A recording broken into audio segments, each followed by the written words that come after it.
Hello and welcome to this another exciting episode of the Situation Room. I'm your host, Angel Piri. In this episode, I get to sit down with candidates who are aspiring for the position of gender integrity and ethics. Before even I introduce my guest to you, allow me to make mention to say, due to communication breakdowns, we will not be privileged with the presence of another contestant who is memory trouble. But with that being said, allow me now to introduce my guest with me in studio. Hello, ladies. Hi. How you doing? Thank you. All right. I'll start with the lady that's on my near left. I'd like you to introduce yourself and also state why you chose to stand for this position. Okay. Thank you very much for giving me an opportunity to speak here. My name is Loretta Chingando. I'm a second year mass communication and development studies student. Basically, why I decided to contest for the position of gender ethics and integrity is that I'm a gender activist. So this is something I get to speak and write about time and again. And I thought to myself, if I'm going to go for a position in the union, what better position than the one that sets my soul on fire? Thank you very much. All right. I'll then move to you. Good evening, everyone. Thank you so much for hosting us today. My name is Natasha Msanda. I'm a third year gender student at the University of Zambia.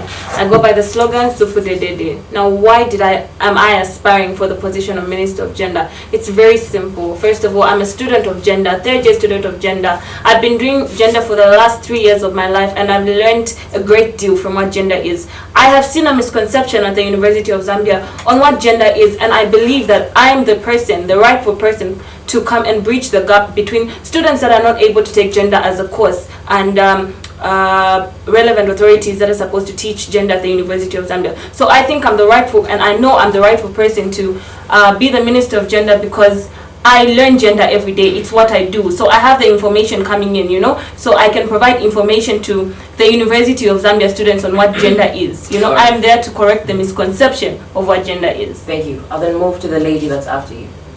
Good evening, everyone. My name is Mangala Nyambe, second year student doing social work. And the reason why I am vying for the position of gender ethics and integrity is simply because of my love for my society and my love for people around me. And being a social worker and going for this position is because I would want to have that relationship with the people, getting to know the people around me more. Basically, that's the reason. All right. Then Rose. Good evening. Thank you so much for having us here to be able to express ourselves. My name is Rosemary Mumba, and a second year student studying geography as my major and curriculum studies as my minor. I am also a social activist in the wider society, so I deal with social problems every day of my life, and I help people deal with them. And I also run an organization that is called I Survive. So in your free time, do take time to check it out. All right. Good evening, ladies and gentlemen. My name is Charity Mshaukwa, and I go by the slogan CA per gender. CA is short for commitment and accountability. Basically, I came up with this slogan because I believe as a gender minister, I need to be committed, because it's not just about the gender issues. I need also to tackle the issues of corruption. So that's why I came up with CA per gender. All right, thank you. Now, even before we get to really why you ladies are here tonight, I'll start with you, Natasha. Why soup de dede? What does this mean? Okay, so supudedede, usually people use this expression after they have a delicious meal, after they've eaten something they've never had before, something tastier than they've had before. So in short, I'm bringing to you reforms in relation to gender, reforms that are better than any other reforms you've seen, reforms that are extraordinary, things that you've never seen before. Yeah, so basically that's why. So currently we have a 16% policy to say in every election they need 16% women participation. What new reforms are you bringing on the table? First of all, for me, I have seen gender as something that people have had a misconception about, okay? So for me, learning gender in a classroom and seeing gender from a social perspective where people just talk about gender issues, I have come to understand that there's a huge misconception of what gender is, okay? So there's very little information that's sent out on what gender is. I'll give you an example. Everybody talks about gender-based violence. Everybody talks about sexual harassment. But those are the only two things that most people hear about, including including girl empowerment. Nobody ever talks about what issues are affecting men. And for me, this is where I want to come in. Now, I'm coming in to sensitize. So, Natasha, could you mention one reform that you would bring? To bridge the gap? Sensitization for me. It's a policy that I have come up with, or a plan that I have come up with in order to bridge the gap of misconception at the University of Zambia. All right, thank you. I'll move to you, Mangala. Arguably one of the most controversial names we have in these elections. Pebele. Why that name? Well, Pebele. Why Pebele? I get that question a lot. So Pebele is a metaphoric expression, if I would say. It simply depicts a breastfeeding mother. And we've all seen the relationship that a breastfeeding mother has with her baby. Despite the child being female, despite the child being male, despite the child being disabled, the mother and the child have that relationship with the child, the connection. I want to have that connection with them where they'll be free to express themselves. They'll come through, my doors will be open. Students who have that connect, they'll be free, they'll say, okay, we have Pebele here. Okay. I want Beyond just that slogan, how are you going to achieve that fullness? I believe I'm a people person. Actually, I'm not picky with who to talk to. Regardless of status, sex, and whatever, I really love interacting with my people. So I feel through that interaction, I'll get to do. All right, thank you. Rosemary? Okay. Why Unzamami? Well, it's Unzamami because I draw my leadership style from a mother. You know, a mother puts the interests of her children first. She does everything to protect what affects her children, you know what I mean? So like, for me, I'm going to mother every student exactly the way a mother does. I'm going to care and I'm going to nurture every student like a mother does, believing that, you know, monks and momas, the monks who are the male students and the momas who are the female students at the University of Zambia, need the same attention. And for me, I am a lover of positive change. I impact positive change in my society, like I earlier alluded, I'm a social activist. So for me, I'm looking at a whole person, you know, because gender ethics and integrity to me screams social problems. And thank you. Yeah. Thank you so much. I'll come to you, Charity. CA, I know you did mention a little on that, but I'd like you to explain a little more. Yeah, so like it is here in Unza, like nobody doesn't need a CA to continue with their studies here. We all need a CA. So I believe even in the union, we need a CA, a leader who has those qualities of a CA. Like a leader who's going to be committed to serving the interests of the students. Because I'm not going there to serve my interests, no. I'm going there to serve the interests of the students. So that's why I came up with the commitments. And when we talk about accountability, I cannot fight corruption without that aspect of accountability. Yeah, that's why I came up with CA. And how will you ensure accountability in as regards to how union affairs are run? Well, I intend on coming up with a plan where all the ministries can issue reports after a few months to show how they are running their programs. All right, thank you. Lastly, you, Loretta. Why Unzazigi? Okay, thank you very much. Unzazigi is quite to the point, actually. It's short for the famous Zigolo, right? So I came up with Ziggy firstly because I was relating it to the type of person that I am. So I'm quite a very energetic and vibrant young lady. So I said, okay, so what really suits me? What describes my personality? And I said, okay, Ziggy. But Ziggy is a solution, right? So it's a solution of sugar and water. I'll tell you that in our quest to fight for a gender equal and balanced world at the University of Zambia and in the wider society, we can't do it alone. As ladies, we can't do it alone. Even as men, you can't do it alone. So in fighting for this, I feel like if students are going to push the agenda of male and female inclusion, they need management as well. Every other thing that we're going to do will include management. But I've seen a problem at the University of Zambia where decisions are made for the students without them actually being participating. Thank you so much, Yeah. Loretta. We'll dive more into exactly why everything is this way. So, coming to you, Mangala, there's 6 of you in this position. Why should people vote you? In my manifesto, there's a section where I mentioned to say this is what defines Bebele. There's huge. H for humility, U for unconditional love for all, and G for genuineness in everything, and E for empathy. So I feel, because I really feel I am that person who's there for everyone. I'm friendly to everyone. I feel I'm approachable.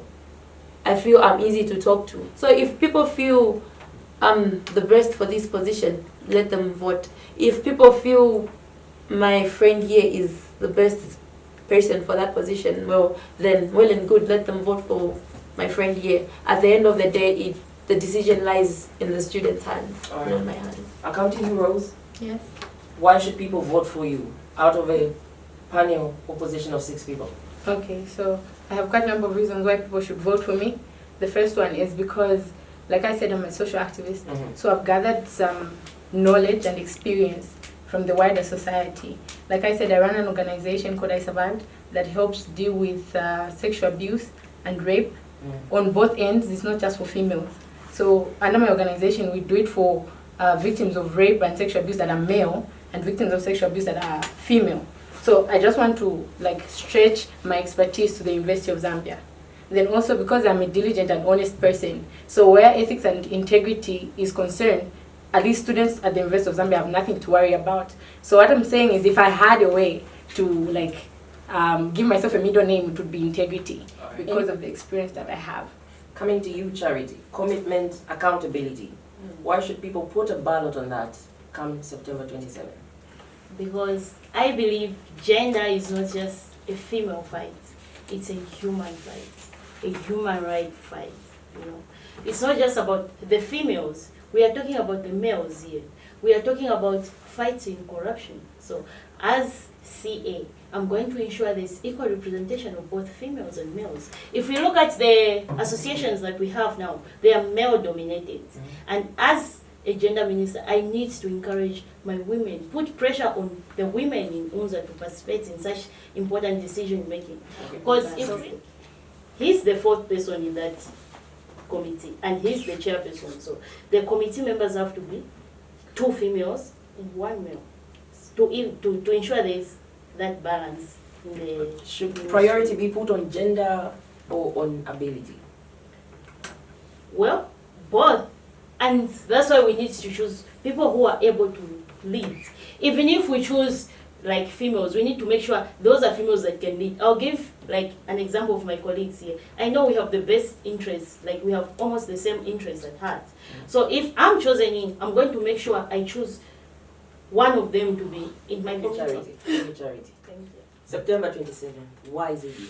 Okay. Pick it up from that legacy. So I want the students to cast that vote on me on 27th September 2019, because firstly, I'm a dedicated individual. You can attest to it. The many things that I've done will actually speak for themselves. I'm disciplined, I'm vibrant, and I have a very open door policy. I'm I have an inclusive type of leadership. So that's how I carry myself. So why should students vote for me? For me, I'm not just here to give people what I want to do for them. Because every other politician sounds like a broken record. We all sound the same. But what sets you apart? So I'm going to sign a social contract with the students. Should Loretta Chingandu fail to deliver as a Minister of Gender, Ethics and Integrity, that social contract is going to be binding. Hold me accountable and say, Ziggy, you haven't delivered, and let me resign on moral grounds, because I would have failed as a leader. I would have failed you, the students who I'm here to serve. So put me in that position as gender minister and see this come to life. Okay, thank you so much, Ziggy. Now coming to you, Natasha. Yes. Why should it be you? First of all, I'd like to make mention, which I already have mentioned, that I'm a 3rd-year gender major. Okay, so this gives me an opportunity to learn gender issues vastly. You know, it's not just, I'm not limited to resources. I have the resources coming into me on a daily basis. Now, all the ladies here are qualified for the position. All I'm saying is that I have an upper hand, okay? Let me give you an example. When you have a court case, anybody can give you advice on how to go about issues, right? But who do you go to when you have a court case? You go to a lawyer. That's simply what I'm saying. Who do you go to when you're sick? You can come to me today and tell me, okay, I have a headache. And I'll tell you, you know what? Maybe those are symptoms of malaria. But at the end of the day, you are still going to go to a doctor. The doctor is the one that is going to prescribe you with what? The medicine. That's what I'm saying. See, you have a gender major seated amongst this panel of beautiful ladies, intelligent ladies that all have great ideas, but I have the information coming in on a daily basis. I know the causes of gender. I know how to fight gender inequalities. I know what causes gender inequalities, and you can't fight something without knowing the cause, okay? You can't fight something without not having information. So you need to have the information. Now I have the information coming into me by our trusted lecturers. And also because I'm very passionate about gender. You know, learning it for the last 3 years, I've come to learn so much. A lot that a lot of people don't know about. Now that's what I want to share. I want to share the information that I have acquired that other people have not been able to acquire because they don't do gender studies. When we look at the Unzasu constitution, sorry for that, in chapter 5, and specifically speaking on the Ministry of Gender, one of your primary mandates as the Minister of Gender, Ethics and Integrity is to ensure to say Unza campus is corruption free. Realistically speaking, give me 2 measures you put in place to ensure we arrive at such an end. Okay, so I'll ensure that the ACC club is turned into an association. And then from there, we're going to affiliate that association to the national ACC. Because I feel like the club right now is limited in its operations. So if it's affiliated to the national ACC, they're not only going to provide the association with training, but they'll be able to help the association effectively punish the people that are found wanting. And also, I'm going to encourage students to not only speak, but act against corruption by putting up sanctions that are going to bring these people to book. And then at least the national ACC is going to give training to them. Because like for me, I feel like the SRC is limited. You could agree with me with what recently happened with misappropriation of funds. The SRC that was supposed to task the Unzasu members that were found wanting, for me, didn't do a good job. So as Minister of Gender, I'm going to take it upon myself to ensure that I task every ministry, checks and balances for every ministry. I'll make the Ministry of Finance answerable to me. I'll make the Ministry of Sports answerable to me, because then we're dealing with my children's interests. Like I said, students to me are my children. Thank you. Yes. I'll come to you, Charity. Do you believe corruption can be brought to zero? Well, I do believe that, but it will take quite some time. Okay. Well, so realistically, how you help us arrive at that point? I believe a journey of 1,000 miles begins with one step. So I cannot promise the students that I'll bring Unza to corruption free, like zero corruption, no. But what I intend to do when I'm voted in is to ensure that, let's take for instance the issue of accommodation. That's a practical example that I can give in Unza. Like I'm going to ensure they follow the waiting list. They have to follow the waiting list, because as it is now, a lot of students have been on the waiting list for quite some time and they are not accommodated. And we do not know the criteria they use. They claim to have been using the waiting list, but I know people have been on number 5, number 6, but they are not accommodated. So it is my duty to ensure that they give us the information, they give us the criteria they are using to allocate those rooms. All right, thank you. Coming to you, Loretta. Corruption is a big issue in the world, in Zambia, and on the African continent. The Constitution states you need to help, and you are responsible to bring the institution to a corruption-free state. Realistically speaking, what 2 measures are you going to put in place to ensure we arrive at such an end? Okay, thank you very much. So how am I going to do that? I'm a mass communication student, and I get to speak to people every day, different people every day. So I have that platform where I speak to people. So for me, I want to create, and this is something that I actually highlight in my manifesto, to say I want to develop a robust communication strategy in partnership with the Ministry of Information, Research and Employment. I don't have the mandate to someone or these ministers for what they're doing. The Prime Minister is mandated to do that. For me, I want to develop this robust communication strategy where the Prime Minister should be able to answer to how the union money is being spent. Trust me, right now, there's information. Information is there on how these things are done, but is it accessible? And we need to create, this is why we're creating this robust communication strategy, to ensure that information that's there is accessible to the students. How are we going to do that? Prepare reports, create a toll-free calling system where if somebody, I've been a victim of this actually. When I came to the University of Zambia, I was told to pay 6,000 kwacha, which is ridiculous, to just get a room. And I said, no, I'm not going to do that. I'm not going to bend to that. So realistically speaking, taking on the red tape in the whole institution, what will you do? Okay, thank you very much. So this is what I was saying. Have reports through the Prime Minister. I will tell the Prime Minister, because that's his mandate, that's his job. Can you provide the students the information on why this money has been allocated to this and this? Also, I'm not comfortable with the fact that Unzasu account is connected to the university account. There in itself means we're not independent as a union, so it's very difficult. So in doing that, I would actually recommend this. This is another thing that I would actually implement to fight corruption. Have external auditing of union members. Let's not be audited by the same management where we get the money. No, let's have external auditors. I'm proud to say. Thank you. So yeah, thank you very much. Natasha, coming to you. How will you bring us to corruption-free campus?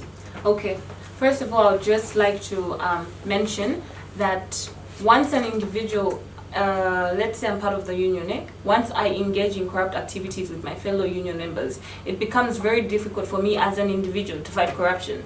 Most of you will agree. So once elected into power, once voted in as Minister of Gender Ethics and Integrity, I will ensure that I do not engage in any corrupt activities. You know, that helps me create a platform, a basis, or a ground for me to just be able to fight corruption at the University of Zambia. It makes it possible for me to report people or provide checks and balances for the University of Zambia students. You know, if I'm not involved in corruption personally and other members of the union are, it makes it very easy for me to go to the coordinator, that's the Prime Minister, to go and report these people to the coordinator, because I'm not just going to go to the Minister of Finance and say, hey, look, I'm going to take you to the police because of misappropriation of funds. No, that's not the way it works. There is protocol. There is a channel that we're supposed to take. All right, thank you so much. Lastly, Mangala, I'll ask you the same question I've asked all the other candidates on the panel today. Unza free from corruption. How are you going to do that realistically? 2 measures at least you will put. Okay, realistically speaking, we all know corruption is very broad, and I would like to acknowledge the fact that ending corruption, that's a non-starter, because at the end of the day, it's my mindset, it's someone's mindset. So I wouldn't know what's going through your mind. Okay, I'll tell you to say the Constitution you're supposed to be bound by when elected thinks it's possible. Yeah, I'm getting there. Okay. So I'm not promising to fight corruption, because we know what is involved. We are going to involve management, we are going to involve whoever, because it's not only about the students. It involves everyone around us. So I feel we are going to, like my colleague mentioned, she talked about reports and whatever, and I feel that's what needs to be done for transparency's sake and accountability.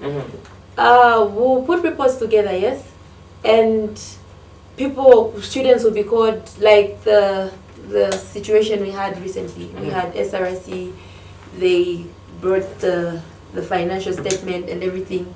So I feel we'll have reports will be drawn, then we can take it up from there. All right, thank you. All right, thank you so much for finding time, all of you, and coming here. And even before I let you go, under 30 seconds, your concluding remarks and reminding people why they need to vote for you. I'll start with you, Loretta. I'm telling the students out there to say, you've heard what we have to offer to you. It's your vote, it's your choice. Scrutinize us and tick that vote on the person who has the potential to lead, the person who's going to leave everybody in the room smiling. I know I am that person because as I've said, I'm not just speaking what I'm speaking. I'm signing a social contract with you. And should I fail to deliver, hold me accountable and make me resign on more grounds. All right. Thank you very much. Over to you, Natasha. Okay, mine is very simple. When you read my manifesto, or if you heard me speak about my plans, they are achievable. It's not things that I can't do, they are things that I can do. I'll just brief you. Sensitization, offering suggestion boxes where people can just tell us what topics people want to talk about, gender issues. So, and also because I'm very determined and I love gender. Thank you, Natasha. Wangala, your concluding remarks. My concluding remarks will be, vote for me because you feel I'm the right leader. Vote for me because I am passionate about you, the students out there, because I want to get to know each and every one of you, if possible, during that period of my period of me being in power. Vote for me because you love me and not what I have here to offer, but me as a person, as Mwangala Nyambe. Okay, thank you. Rose? In my closing, well, I just want to emphasize that it should be competence and experience over gender equality. So vote for me because I'm not just a beast in talking, but I'm going to thank you. Thank you. And Charity? Well, in my concluding remarks, I'd love to say I'm a committed person, just like my slogan says, CA. I'm a committed and accountable person. So if anything goes wrong, you are assured of asking me questions and I'll be there to respond. And also, I'm a good listener, and that's a quality of a leader. You need a leader that is going to listen to your issues, the issues that you are facing gender-wise, and that's the reason you should put your vote on Charity, because she's going to listen to you. Well, that is all we had to offer for you. We've brought the candidates, they've said what they've had to say, and now the power is in your hands to be persecutor, judge, and jury on that day come election day. From us here at Situationj Room, on behalf of my production team, I've been your host, Angel Piri. Thank you so much.